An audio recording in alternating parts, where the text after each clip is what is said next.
To Eric and to Dr. Brown for having us here today. My name is Rylie. I'm a faculty at GVSU. I teach geography, so we are colleagues. And it has been such a fantastic opportunity to work with Eric and MCC faculty for the past 2 years. So I serve as a PI on the GLISA ELF grant, and Rylie is going to talk more about ELF today. She really became the leader of the project. But ELF stands for Elevating Leadership in Climate Adaptation in Frontline Communities. And it is a part of the much larger program. I'm sure all of you have heard about GLISA, but none of you have probably heard about GLISA ELF. So ELF is a very small, it's one of 10 projects around the Great Lakes that are a part of NOAA GLISA family that is coming out of U of M.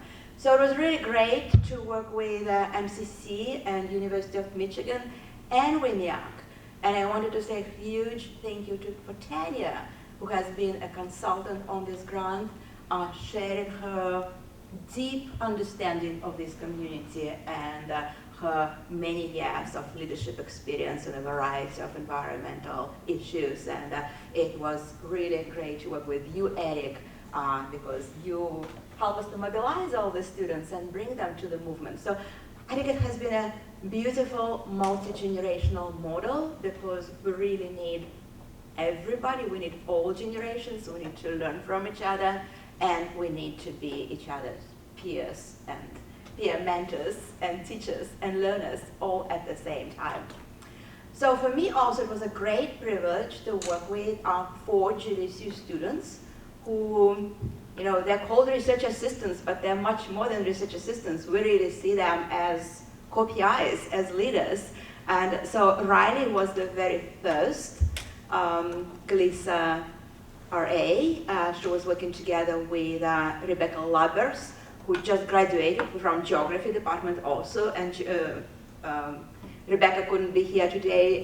She has already graduated and she's moving forward. But this year we were able to hire 2 more students to work with us on the grant, and so they will continue after Rylie graduates, and they are essentially liaisons not only between GVSU and MCC, but they're also working with Muskegon Public Schools. And so I was wondering if there are any teachers right now here in the audience, because we are hoping to see more teachers after 3 p.m. We know that many of them are still in session, but are there any teachers already? Yes? Oh, wow, that's great. Thank you so much for being here. So that's one of the goals of this grant, is to bring climate change education to community colleges, really to every community college, to every school. So we are also working with the 3rd graders and 5th graders through this project. So with this, I'm super excited to introduce Rylie Dietz, who has been really a star of this project. As I said, she started from the very beginning. We started in May 2023. And you have been always so multi-talented, because not only Rylie is a double major in environmental and sustainability studies and in business, she is also honors student. She is also very actively engaged in Reach Higher initiative at GVSU. She really helped us to foster relationships with Muskegon Public Schools. She's a substitute teacher herself, so you might want to talk to her during the coffee break, because she is really fantastic with young students, and she's graduating in December. She's a great activist, she's a great communicator, she's an excellent researcher. Yesterday, we were very proud of her. She was a part of the panel discussion on aligning campus-wide, statewide campus efforts on climate action organized by MyCan, and I see that MyCan group here, so please stop by their table and learn about their group, and we hope that all MCC students will become members of MyCan. We had a very productive day yesterday, and we will have one more productive day tomorrow, so I hope that all of you realize that this is a 3-day event.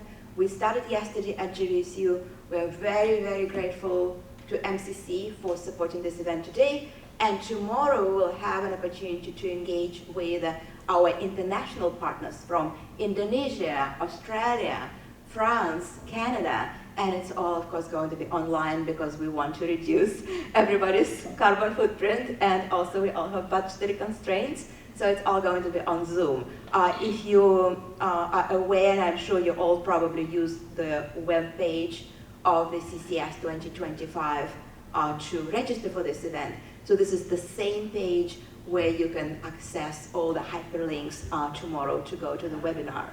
But with this, I really want to introduce Rylie and also the amazing brochure that she designed. She's also a great graphic designer, and I'm going to send those brochures to all of you around, and just please pass them to each other.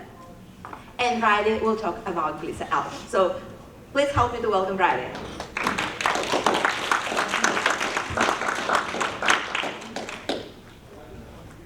All right, I have flashcards, but my hands are full, so I'm just gonna set them off to the side.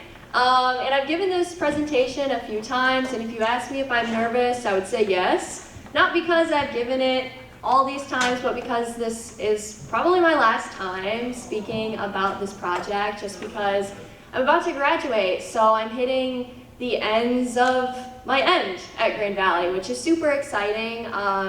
And I will say Elena is the best boss, but she's also such a great leader. She's really inspiring within the community, and if you have an opportunity to work with her, let alone speak with her, please do so. She's so inspiring. She's done a lot for the campus and the community, and I really look up to her as a climate activist and leader. But as Elena introduced, I'm Rylie, hey, and I will be presenting on Glissa Noah Elf, and essentially we are elevating youth leadership and climate adaptation to support Lakeshore frontline communities. So I have this lovely agenda, and because I've given this many times, this is just an adaptation from over the summer for Student Scholars Day. So we're gonna kind of go through this as if it's like a research paper. So first we have an overview of what is Glissa Noah Elf, what we're working on, and also how we're integrating our project, and also our methodologies, how we collected the data that we're working with, and also our preliminary outcomes, because we are not quite finished with this project yet. So first, Glissa is one of 12 National Oceanic and Atmospheric Administration projects, also known as NOAA, and they work at the boundary between planning for, adapting to, and helping communities face climate solutions and issues. And we come in because we are helping, once again, those lakeshore frontline communities plan for, adapt to, and overcome in climate education, and being community partners with different schools and organizations to kind of pull together the things that Glissa has given us, two of which we have two resources that we use. One, we have the Climate Hazard Mitigation Planning Tool, also known as CHAMPS, and we also have the Great Lakes Climatology, and those are two resources that are on Glissa's website. So if you go on there, you can actually look at climate data for not just Muskegon, but also the Great Lakes area. And for CHAMPS, you can actually go on there and cross-list different hazards and how much that area costed between, I think, like 1980 till now, which is really, really cool. And if you want to know more about that, Rachel Kelly, which is a representative of Glissa from U of M, will be presenting on those tomorrow. So you might look at that and be like, whoa, that's a lot of words on the screen. And we have a lot of objectives with our research question, and one of them is how we're integrating Glissa data, geospatial tools, and a transdisciplinary education system to help support Muskegon area. So working with the schools, working with MCC, and how we are kind of moving forward within the climate education realm. So that's essentially a shortened summary version of what you see on the screen. So as kind of Tanya was talking about, we all know that climate issues are happening, right? And this information is from the Glissa website. And so we see the average temperature is increasing, the frost free season is increasing, temperatures are rising, heavy rainfall is hitting us really hard, and even more so by mid-century and by the end of century, those are only going to get worse. the more intense weather, the more cost to communities that those are going to have, are going to be really problematic, which is why action is needed now rather than later. And kind of going back with Tanya again, we can actually see how those impacts have lasted on our community, because one, last June 25th of 2024, we saw a really bad storm roll through Muskegon. Credit to Tanya for the photos. And which is why this area is not only vulnerable to climate impacts, but also the importance that this area has in a role in climate change and climate impact and literacy and education. And so we are kind of looking at how to pull all those things together to help this community. So how do we do that? We do that through 4 ways. One, it's lesson planning about climate change impacts, vulnerability and adaptation, aligning with the Michigan Science Standards for 9th through 12th, opportunities for high school students to pursue higher education, and careers related to climate solutions at MCC, U of M, and GVSU. We also have teaching materials, guest presentations, and professional development available to those teachers. And lastly, we have a collaboration with MCC for courses like Geology 297, which is Sustainability in Place, and Geology 297, which is Global Climate Crisis. So how do we get the data to work with for where we are now? First, we sent out an educator survey. We sent it out twice. Once of June last year in 2024, and then once again in January 2025 when we got some more people to kind of get in contact with. And we asked questions surrounding how much are you teaching about climate change? What are you currently doing now? And the confidence that you feel teaching about climate impacts. And we really saw the need for this community come out within this survey. As you can see, 45% of those who responded to those surveys, which were 9 organizations and schools, said that they spend 0 hours teaching about climate change. And 35% only spent 1 to 2 hours. And so there's obviously a need for these communities as to not only why they aren't teaching about climate change, but also a need for support. So we hosted a focus group. So the focus group was held on August 12th of 2024 last year, and we asked our focus group participants, what do you need? What kind of support do you need? We asked again their confidence level, and that also had 8 organizations and schools that we had participate in that. And we saw that 3% participants felt feeling fairly to somewhat confident teaching about climate change, 3 stated they felt confident, and 1 stated not at all. And some type of supports were lists of resources, collaboration, types of materials, and also field trips. So where are we at now? So first, we have 4 Oakview elementary teachers co-developing K-5 lesson plans for their students. And we do that through mini grants, presentations, field trips, and they actually have a field trip coming up at Annis Water Institute next week, so that's pretty exciting for their students to go visit that. And then also at the end of October, we are going in, myself, Hannah Weller, and Amanda Daniels, who's in the back.